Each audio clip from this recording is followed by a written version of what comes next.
Member of our family have lived in three of the hottest spots on earth: South Africa, Israel, and Ireland. I believe the source of the continuing problem in each of these places has been the dominant social paradigms of outside in. Each involved group is convinced the problem is out here there, and if the meaning others would shape up or suddenly ship out of existence, the problem would be solved.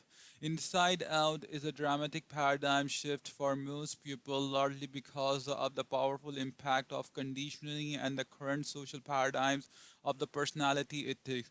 But from my own experience, both personal and in working with thousands of other people, and from careful examination of successful individual and societies through history, I am persuaded that many of the principles embodied in the seven habits are already deep within us in our consequence and our common sense. To recognize and develop them and to use them in meeting our deepest concern, we need to think differently to shift our paradigms to a new, deeper, inside out level. As we sincerely seek to understand and integrate these principles into our life, I am convinced we will discover and rediscover the truth of T.S. Eliot observation: we must not cease from exploration, and the end of all our exploring will be to arrive where we began and to know the place for the first time. The seven habits and overview.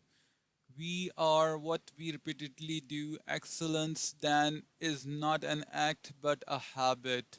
Aristotle. Our character basically is a composite of our habits. So a thought reap an action, so an action reap a habit, so a habit reap a character, so a character reap a destiny. The maxim goes. Habits are powerful factors in our life because they are consistent, often unconscious patterns. They constantly, daily express our character and produce our effectiveness or ineffectiveness. As Horace Mann, the great educator, once said, habits are like a cable. We wave a stand up it everybody and soon it cannot be broken. I personally do not agree with the last part of his expression. I know they can be broken, habits can be learned and unlearned, but I also know it isn't a quick fix. It involves a process, a tremendous commitment. Those of us who watched the lunar voyage of Apollo 11 was transfixed as we saw the first man walk on the moon and return on Earth. Superlatives such as fantastic and incredible were inadequate to describe eventful days, but to get those astronauts literally had to break out of the tremendous gravity pull of the Earth. More energy was spent in the first few minutes of liftoff, in the first few miles of travel, than was used over the next several days to travel 500,000 miles. Habits do have tremendous gravity pull, more than most people realize or would admit. Breaking deeply embedded habitual tendencies such as procrastination, impatience, criticalness, or selfishness that violate basic principles of human effectiveness involve more than a little willpower and a few minor changes in our life. Lift off takes a tremendous effort, but once we break out of the gravity pull, our freedom takes on a whole new dimension. Like any natural force, gravity pull can work with us or against us. The gravity pull of some of our habits may currently be keeping us from going where we want to go, but it is also gravity pull that keeps our world together, that keeps the planet in their orbit and our universe in order. It is a powerful force, and if we use it effectively, we can use the gravity pull of habit to create the cohesiveness and order necessary to establish effectiveness in our life. Habits defined. For our purpose, we will define a habit as the intersection of knowledge, skills, and desire. Knowledge is the theoretical paradigms, the what to do and the way. Skill is how to do, and desire is the motivation, the want to do. In order to make something a habit in our life, we have to have all three.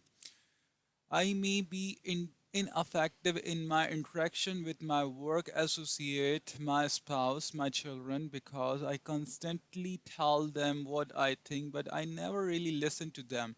Unless I search out correct principles of human interaction, I may not even know I need to listen. Even if I do know that in order to interact effectively with others, I really need to listen to them. I may not have the skills. I may not know how to really listen deeply to another human being, but knowing I need to listen and knowing how to listen is not enough. Unless I want to listen, unless I have the desire, it won't be a habit in my life. Creating a habit requires work in all three dimensions. The being, seeing, change is an upward process. Being, changing, seeing, which in return changes being, and so forth. We move in an upward spiral of growth, but working on knowledge, skills, and desire, we can break through to a new level of personal interpersonal effectiveness as we break with old paradigm that we have been a source of pseudo security for years. It's sometimes a painful process. It's change that has to be motivated by a higher purpose, by the willingness to subordinate that you think you want to know for what you want later. But this process produces happiness. The object and design for our existence, happiness, can be defined in part at least as the fruit of the desire and ability. Happiness can be defined in part at least as the fruit of the desire and ability to sacrifice what we want now for what we want eventually. The maturity continuum theme.